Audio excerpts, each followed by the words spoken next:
Hello and welcome to a new episode of BCBC Diaries. I'm your host, Peter Thomas Fornital. Very happy to be back with you in the Brooklyn bunker once again. Big news in the BCBC qualifying space when we came up with this concept of following the three players trying to qualify for the BCBC. Of course, you think in the back of your mind, what's going to happen if nobody qualifies? We don't have to worry about that anymore. One of our players got it done, and we are going to be bringing him in here in just a moment. But before we get to that, I want to do a little bit of review and then preview action. Spoiler alert, you're going to learn which guest it is as I go through these results from the Haskell contest at Monmouth. But I want to give shout outs. Great participation in this event. One of the biggest BCBC qualifiers of the year. Brian Skirka at Monmouth did such a great job attracting a field of 323 entries. That's major league stuff. We'll roll through the standings really quickly. It's the kind of thing where you can choose NHC or BCBC. We don't have all the final results in, but these folks all deserve plaudits, and 10 of them will be going forward to the Breeders' Cup Betting Challenge. We'll show the names on the screen, starting with the winner, Peter Rogers, tournament veteran Bill Chenford in second. Third place, here's the guy who'll be joining us in just a moment's time, Tyler Hoffman, getting the job done there. Mike Lazarus, Adam Haskins, Alan Schaefer, Neil Thomas, Francis Paros, Adam Haskins with a second entry in that top 12. Pretty impressive. Tom Arndt, who folks might remember as one of the guys from the World Horse Players Tour final table. Check out the old World Horse Players Tour pilot we shot a few years ago on YouTube if you want that.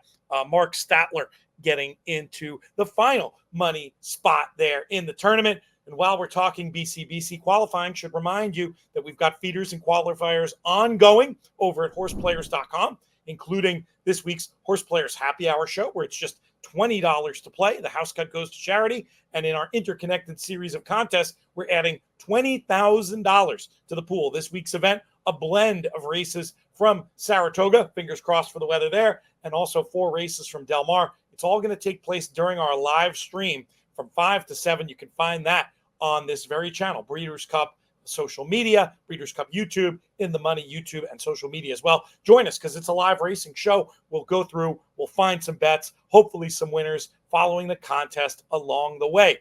Huge contest action this weekend with the Del Mar Summer Handicapping Challenge, a 2-day event, July 27th and 28th. $6,000 is the buy-in for this one. $250,000. That's $250,000 expected in prizes. All the prize money goes back to players, and there will be Breeders' Cup Betting Challenge, of course, and NHC entries. And that's not all. Other qualifying opportunities that I want to highlight that are coming up include the 4-Star Dave Challenge at Saratoga. You can see the details up on screen for when that one is and the $1,000 buy-in, etc. And then also, don't sleep on the LRF Cares Charity Challenge at Del Mar. Another contest not that expensive to play, $600 buy-in, and you have an opportunity to win fabulous prizes, including, assuming the participation is what we think it's going to be, Breeders' Cup Betting Challenge seat for that one as well. Without further ado, let's bring in the man of the hour as far as BCBC Diaries goes, Tyler Hoffman. Welcome back to the show, and congratulations on a fantastic result this past weekend. Thank you so much, Pete. It's always fun to get the Breeders' Cup entry in and done early in the season. What was your plan heading into the contest on Saturday? I'd love to get some details from you. And I know we have some video we can show for one of the key races, but let's start off with your mindset for this one. Yeah, I mean, Monmouth, the Haskell card, incredibly difficult. You had 14 races on the card. It went for like 17 hours long. You had all these turf races with 14 horse fields and stuff. I really wasn't trying to beat the card. I was just trying to beat a race or two. I knew what a target number was to beat that I at least thought would qualify for the BCBC seat. And thankfully enough, I had a couple of races early in the card. I was able to hit one of them and was able to kind of coast the rest of the way through. Let's drill down on some of what you said there.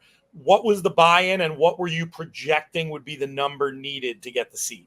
So it was $1,000 tournament. 500 went to the prize pool. 500 went to your bankroll. The rules of the contest were you had to play 5 minimum races or minimum bets at $100 a race. You could, of course, bet more than that if you wanted to. You could bet less than that, but it wouldn't count as one of your minimum plays.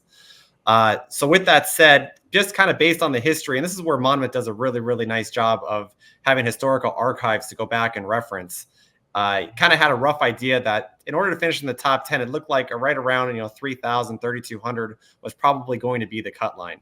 So as long as you were above that, historically speaking, you probably had a pretty good shot at winning the entry. Now, again, you had a record number of participants in this year's contest, which also would increase the cut line, you would think. But with that said, it probably wasn't going to move it more than a couple of $100 or so from that standpoint. Very, very sound logic. I like that idea, what you said, too, about not trying to beat all the races, trying to beat a race or two. What was the spot that you were, let me know a couple of spots you were the most attracted to. And, of course, we'll culminate showing the excellent little footage you got of yourself. Yeah, so the second race on the card was not one of the feature races, obviously, on the Haskell card. It was an optional claiming $20,000 event, a 6-furlong sprint. Going into the day, I kind of had an idea of what I wanted to play. The only consideration really was which horse was I going to key, and I was kind of between a couple of runners, or between the 3 in that race, Awesome City, and the 7, Chuck Willis. One of those 2 was going to be my key horse. I kind of came up with the plan to play exacta boxes. Just kind of depended on which way I was going to go. The bet I ended up making, I decided to use 60% of my bankroll in that race, was I played a $50 key exacta box, ended up being with the 7, Chuck Willis, to both the favorites in the race, Atomic Tone, who was the rail runner, kind of looked like the horse to beat on paper, Awesome City, who was the other possible key horse, the number 3, and then the bottom runner, Wickline, for Brittany Russell off the long layoff in Irad. That horse took a lot of action and kind of scared me into using it, and the exacta payouts were worth using it in that spot. Thankfully enough, it really didn't matter which way I went in the race, since Chuck Willis, the 7, and the 3, Awesome City, ran 1-2. Either which way I had to key the race, I would have hit it, and that vaulted me to the top of the leaderboard with a score of just over $4,100. And then I was pretty much coasting from there, because there really wasn't a whole lot more on the card that I needed to do to attain the BCBC seat. And then it was just a matter of how much I wanted to risk to try to win the tournament. And we can get into that strategy in a second. I'm curious to know how confident you were after this that you were golden. I mean, were you waiting for the other shoe to drop, or were you feeling fully?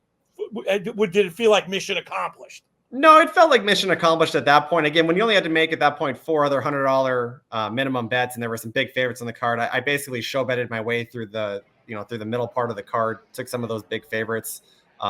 Just to make sure I hit my minimums. The video that we're going to pull up here in a second is actually from the 14th race, which is the other quote unquote big bet we made in the race. That particular bet was a $100 exacta box between the top 2 finishers.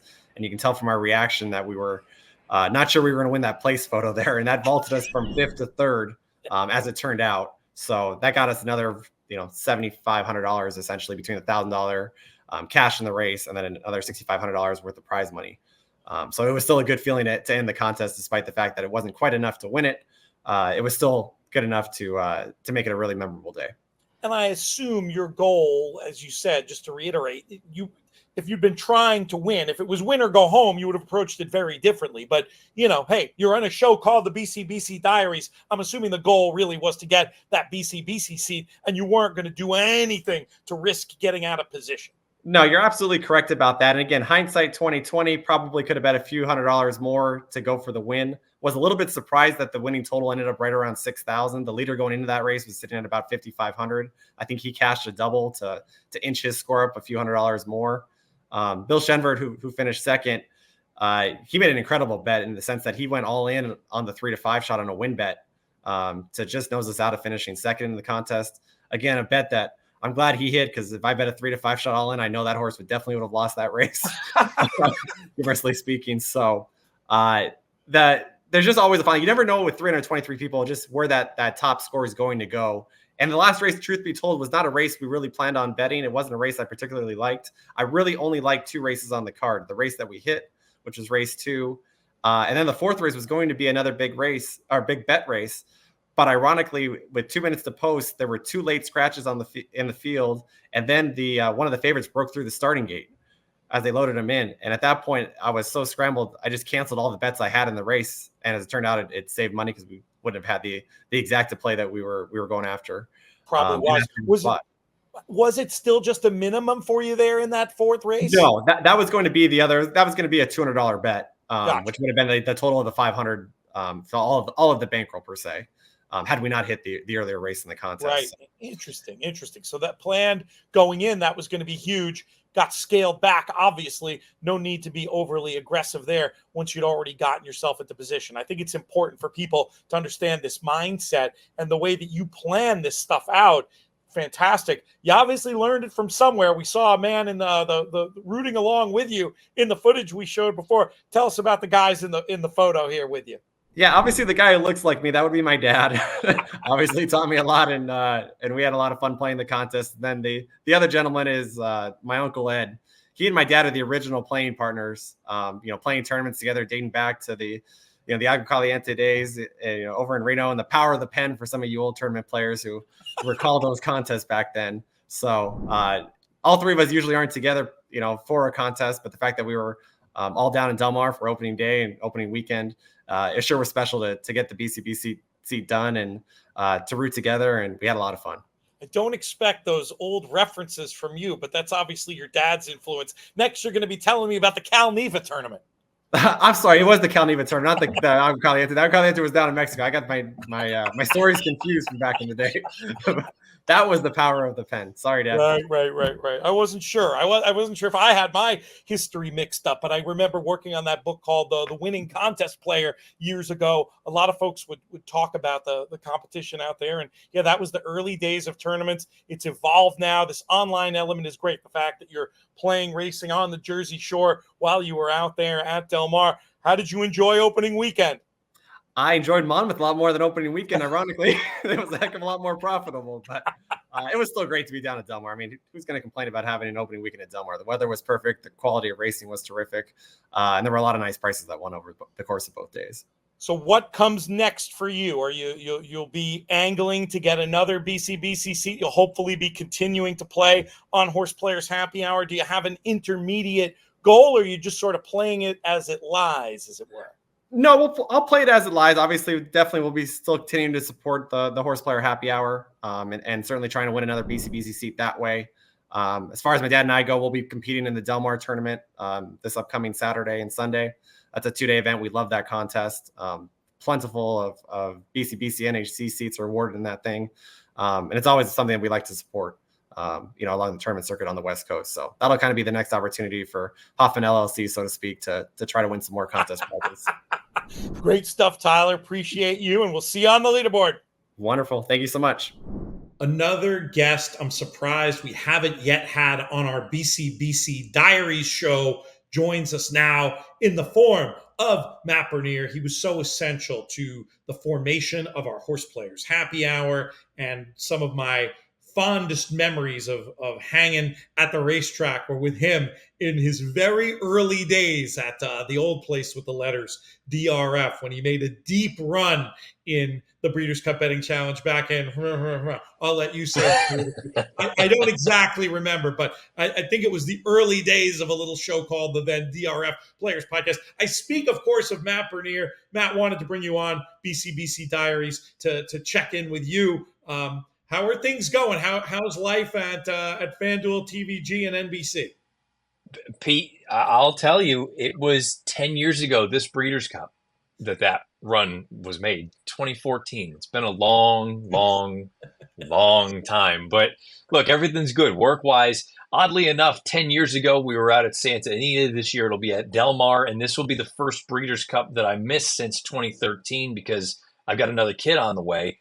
So my schedule is going to just break up a little bit for good reasons.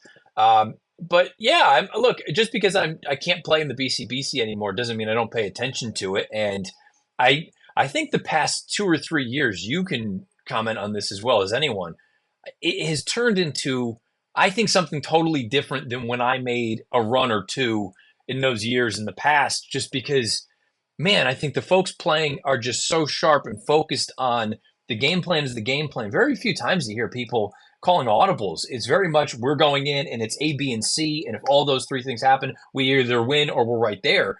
And it's just a complete, I feel like a 180 from what we probably saw 10, 15 years ago with some of the runs that people made. It's been an evolution for sure, and a bit of an arms race in terms of how much money are you willing to shove at the end. Of course, Sean Borman, last year's winner, made that brilliant play, only taking a small piece of his bankroll and still getting to that kind of top number. But yeah, it's if you want to win the whole thing, it's not impossible to do without risking it all, but it definitely helps, and it certainly has changed. And yeah, that means the podcast that we started that has grown into this media network, that means that's 10 years old as well. That's pretty crazy. Yeah.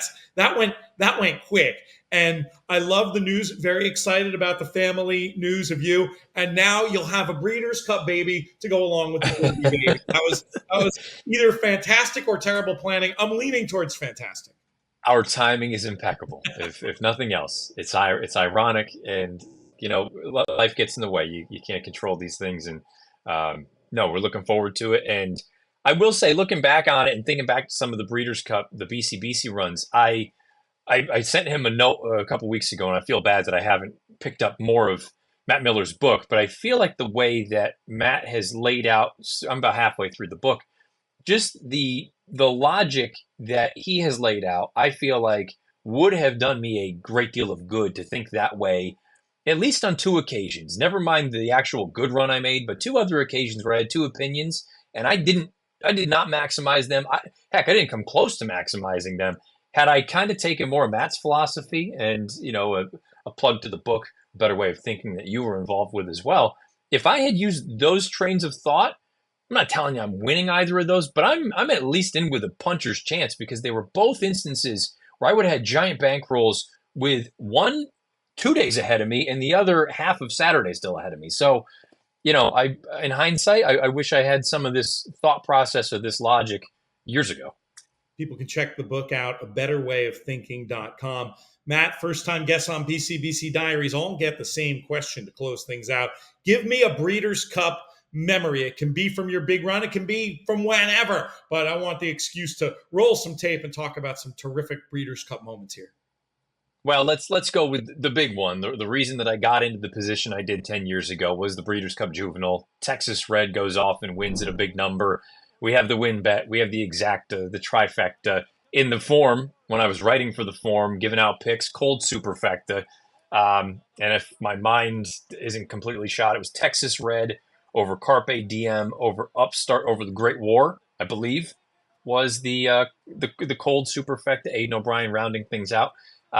It sprungboarded me into a position where I could then actually start playing, and then hit a win bet on work all week in the sprint. And then I got a little bit conservative, but you also have to factor in, I wasn't playing for myself. I was playing for charity. So the last thing I wanted to do was be the big boob out there and blow, $40,000 that very easily can be donated. And I decided at the very end, we're going to play with 5,000 in the classic, largely around Candy Boy. It didn't work out, ended with like 35,000 and then finished sixth, got another 35 or 40 on top of that. And we donated that all to Thoroughbred Aftercare. So it was a great event, fond memories. Not that this is going into that, but briefly, Stephanie's Kitten should have been, again, with Matt Miller's logic, that should have been an absolute smash spot. And instead, I just kind of treaded water, which was very dumb. And then the last BCBC I got to play in. And I'm only saying these things for other people to hopefully not repeat my mistakes. The last BCBC that I was eligible to play before I started working for Fanduel was at Keeneland. It must have been 2 years ago, 2 years ago, whenever it was. Flightlines Breeders' Cup. And on Friday, there was a horse that I was convinced the figures were not accurate on. And his name was Next. And he ran in the marathon race that day. And he had only gone a marathon on dirt one other time at Delaware Park. And he ran a giant number. And I looked at the form of that race, and everybody coming out of that jumped up, and he beat him by a country mile. So I went to Randy Moss, who works with the Buyer Associates, and I said, can you look at this number? Because I'm planning on betting this horse in the contest. He comes back, he goes, you're right, it's too low, but I don't know how low is too low, because again, just purely on the clock, the number looked right, but when you see the form that everyone else has then subsequently showcased, He goes, it might be a little bit low. Sure enough, he goes off and waltzes on the front end. I think he was 5-1. And I should have just dumped the whole bankroll there. And instead, I just kind of got cute. I think I only made like $3,000 on the race, $4,000 on the race. And that was it. I didn't do a damn thing the rest of the way with the exception of the turf. And I was well beaten at that point. So in hindsight, when you've got a spot where you think you've got an edge, lean into Matt Miller's train of thought. Dump it. If you're right, you're setting yourself up for success. If you're wrong, you at least went out with your strongest opinion. And I feel like I tried to champion that, but I didn't heed my own advice. It's not easy. It's not an easy thing to do, which is one of the reasons why Matt's so generous in talking about it. But I'm glad you're underlining it here with some real world examples. Since Next came up, should he be in the betting for the Breeders' Cup Classic? Is this a horse you think would have a chance? Doesn't sound like connections want to go that way, but gosh, looking at it from the outside looking in, it's hard to imagine why not. He'd fit. What do you think about him moving forward? What his long-term target might be? I was at the Pennsylvania Derby last year when it was a deluge. I think Parks was the only place running, and he ran a hole in the wind again, like he always does. And I was in there, and Dan Illman, our former colleague at the Racing Form, he and I were in the auxiliary little press box, and I said, you got to try him against tougher, don't you? You got to see whether it's the Jockey Club or Jockey Club would have already happened. But point being, you got to find out. And he agreed. And the connections, I think it's admirable that they have kind of just stuck to this path where they think this is what his game is. But at the same time, I look at this, the classic division as a whole, the 3-year-olds, we'll see what happens in the Haskell, the older horses, throw them up. They're going to fall a million different ways. He's the only consistent older horse that there is right now. It would kill me if I had a piece of a horse like this and I didn't at least find out. Because for all I know, he can handle it and he's still winning like this, going 1.25 miles, and in which case you're the favorite for the Breeders' Cup Classic. So I would love to see it. It doesn't sound like it's going to happen. And if we continue to get these sort of sideways results, or not sideways, but everyone taking turns winning the big ones. The grab back. Yeah, I would say, man, I would have a hard time sleeping at night.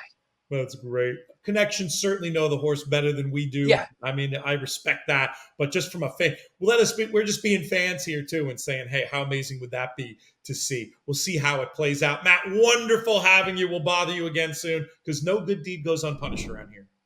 Hey, man, anytime, anywhere, anyplace. We'll be back with more BCBC Diaries soon, and I'll see you on the leaderboard.